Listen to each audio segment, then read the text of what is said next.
Types of Chemical Reactions Lab. Our objective is to understand different types of reactions and be able to write those and balance them by following the law of conservation. Pre-lab discussion. There are many kinds of chemical reactions and several ways to classify them. At this level, we have 5. We have combination synthesis, decomposition, single replacement, double replacement, and combustion. Not all reactions can be put into these categories. Many, however, can. In a synthesis reaction, 2 or more substances combine to form a more complex substance. Equations for a synthesis reaction have a general form of A plus B yields AB. An example of this is the production of water. 2H2 plus O2 yields 2H2O. A decomposition reaction is the opposite of a synthesis reaction. In decomposition, a compound breaks down into 2 or more simpler substances. Equations for decomposition reactions have the form AB yields A plus B. The breakdown of water into its elements is an example of such a reaction. 2H2O yields 2H2 plus O2. In a single replacement reaction, one substance in a compound is replaced by another, more active substance. Equations for single replacement reactions have 2 general forms. In reactions in which one metal replaces another metal, the general equation is X plus YB yields XB plus Y, also known as cation replacement. In those in which one nonmetal replaces another nonmetal, the general form is X plus AY yields AX plus Y. We have seen these types of equations when we looked at zinc metal being replaced by a copper ion.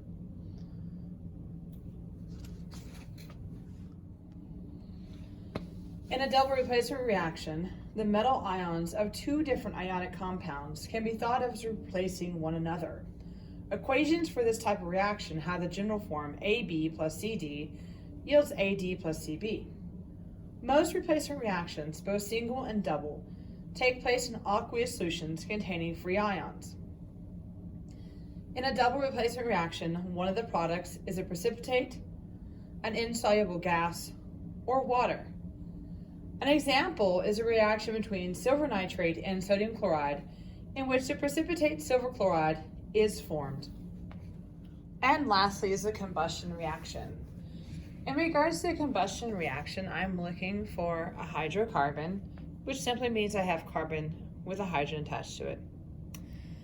It's being combined with oxygen, and it produces CO2 and H2O in complete combustion. An example of this in your lab is a Bunsen burner. I will make a note at this point. There is also incomplete combustion in which we produce carbon monoxide instead of carbon dioxide. But this is organic combustion. This is complete combustion. All the reactions discussed here may be represented by a balanced molecular equation. Reactions involving ion exchanges may be represented by ionic equations also. In this investigation, you'll be concerned only with molecular formulas and equations. In a balanced equation, the number of atoms of any given element must be the same on both sides of the equation. Multiplying the coefficient and the subscript of the element must yield the same result on both sides of the balanced equation. In this investigation, you will observe examples of at least 4 of the types of reactions described above. You are expected to balance the equations representing the observed reactions. Safety. As always, wear your personal protective gear. Make sure you adhere by basic lab safety rules. No horseplay in the lab, and make sure you're paying attention as you are striking your burners up and using them. Burning magnesium produces a very bright, hot flame. Make sure you hold the burning metal at arm's length and do not look directly at it. Remember never to smell any chemical directly, and make sure you dispose of chemicals properly. Obtain a piece of wire. They're already pre-cut for you, about 10 centimeters long. I would suggest you roll it up slightly so that you can weigh it, and make sure you record what it looks like, its weight, before you begin. You will also do this with magnesium. Again, roll it up a little bit and weigh and record. So we're gonna light our Bunsen burner up and make sure that you've got your double cone. You're gonna take your wire, you're gonna hold it in the fire, try to keep it in the hottest part, let it be there for about 2 minutes. And note any colors you see, any changes you see on the wire, but let this go on for about 2 minutes, and then we're going to cool it off, look at it, and weigh it. And so my copper wire is going to cool down, and I'm going to go ahead and do the next part while I'm waiting before I go and record that. We're going to do an oldie but a goodie again. We are going to take our magnesium strip and we are going to burn it. And just like we've done before, we want to try to get the remains, and we're going to weigh it and find out what change we've had on it. So again, don't stare at it. And don't place it directly on the watch glass or the evaporating dish. I'm gonna let it burn all the way out.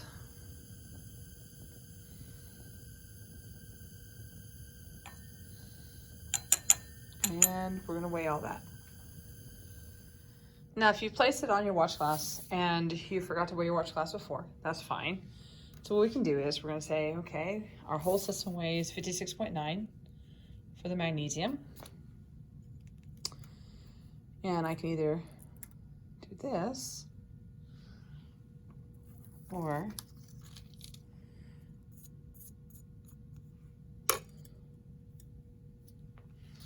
and so I can tell, since my watch glass weighs 56.2, that my change in mass is 0.7 grams.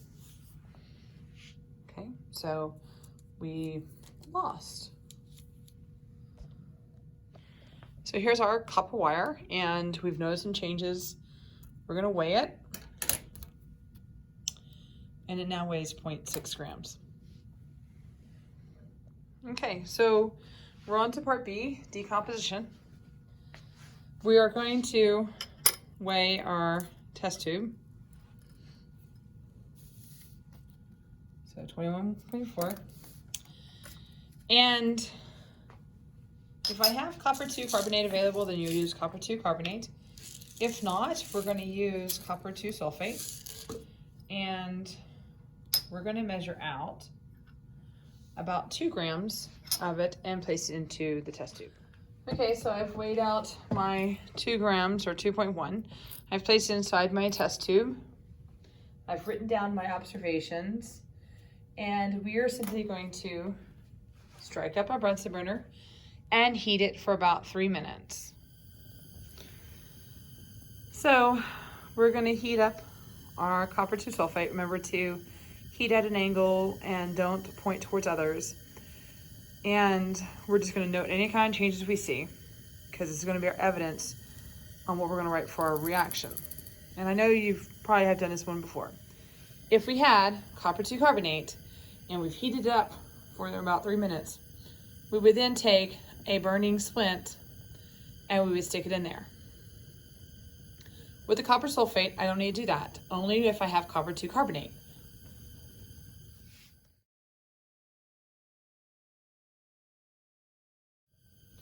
Now I know that we've done it with the wooden splint, and there's different things I'm looking for when I do the wooden splint test, okay? So with a carbonate, I expect to get carbon dioxide being given off. So carbon dioxide is a great fire deterrent. And what will happen if I take my wooden splint and I place it in the presence of carbon dioxide gas, my splint goes out. Now, if I'm working with a substance that produces oxygen gas, Now, if I have a substance that is producing oxygen gas, with my wooden splint test, when I place it in there, it will burn brighter, or it will reignite my splint, depending on if the splint was burning when it went in or not. And the final thing that the wooden splint test can tell us, and you'll see coming up soon, if I have hydrogen present and I place a wooden splint in there, I hear a pop. So those are the three things we're looking for: carbon dioxide, oxygen, or hydrogen. When you finish burning your substance, go and reweigh it and see what happened to your mass. And record. Part C, single replacement. So you're going to need a stand and 2 identical test tubes. Make sure you have your test tube clamp as well. So you want to make sure that they fit just like this here. Okay. We're going to place about 5 milliliters or 5 pipette squirts worth of hydrochloric acid, and you're going to want to have a concentration of like a 2, a 3, or a 4. So a fairly strong concentration. Now, keep this in mind that a strong concentration means that you need to handle with care. If you get any on you, you're going to feel a little bit of a burning sensation. Immediately wash off with soap and water and notify me. Okay, so now what we're going to do is we're going to take our zinc, a small amount of zinc, and we're going to place it into our test tube, and we're going to allow it to react. And then what we're going to do is we're going to place this on top, and we're going to try to capture the gas. So we got a pretty good reaction going on here, and I'm trying to build up the gas. I'm not going to turn my test tube, but what I'm going to do is I've got a wooden splint, and I'm about to stick it in there and see if I can hear a pop. And that's what we're looking for.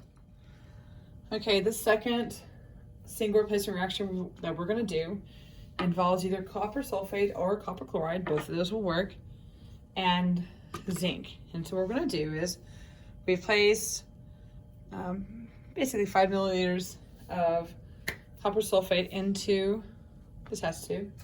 We're going to take our zinc and we're going to place it into the test tube. Now, we notice almost immediately there's a change, but here's what I want you to do. I want you to take your test tube and I want you to go to your Bunsen burner and speed up this reaction. So here we are, and we're going to speed this reaction up to see what happens. And so just simply heat it up there and help this reaction along. Again, don't heat towards others. And when you're done, dispose of everything into the bucket. So we've allowed this reaction to occur, and we sped it up with the Bunsen burner. Notice I've got a distinct color change to my liquid. And depending on how much zinc you put in there relative to your copper chloride will determine if I end up with more copper or more zinc in solution. It's called a limiting reagent. Something to think about. So 2 more familiar ones to us. We're going to do a double replacement reactions. So we're going to place a little bit of lead nitrate into a clean test tube. And then we're going to place a little bit of potassium iodide. And voila, we get a change. And the last reaction, we're going to take a little bit of copper chloride, place into our clean beaker. And then we're going to add a little bit of sodium phosphate. And we get precipitate in both. And so your job will be writing out the equations and figure out who the precipitate is, which means you got to look over your solubility rules. Make sure to dispose of it in the waste bucket. And as always, live long and prosper.